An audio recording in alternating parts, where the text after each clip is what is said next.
So, question number 5. Question number 5 is a little bit of a tricky question, and there's a few different ways to solve it. I'm going to show you my way to solve it, but there's numerous ways that you can get an answer. So it says an automobile is initially backing up at a speed of 5 meters per second.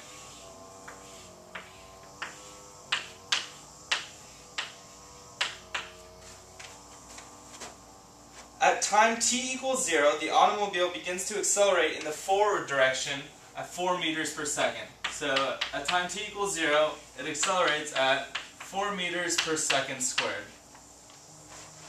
What is the net displacement after 4 seconds of acceleration?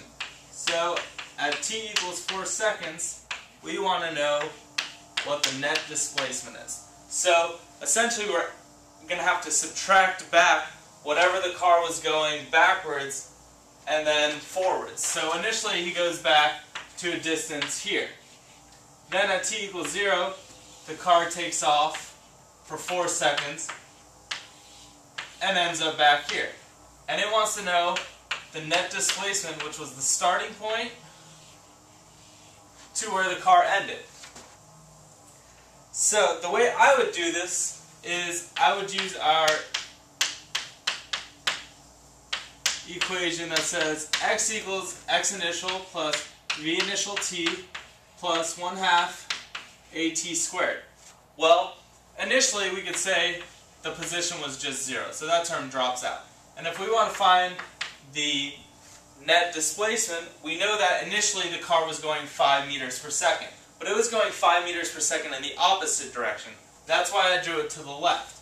So it's actually denoted by a negative 5 meters per second times the time. So we have a total time of 4 seconds. We know the acceleration was 4 meters per second squared, and we know we had a time of 4 seconds.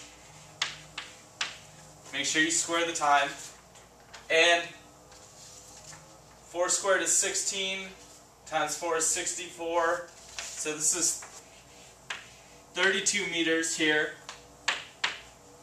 negative 20 meters here. 32 minus 20 gives us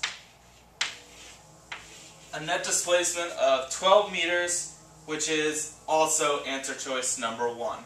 So I did this question knowing that if we go left, that the initial velocity has to be negative.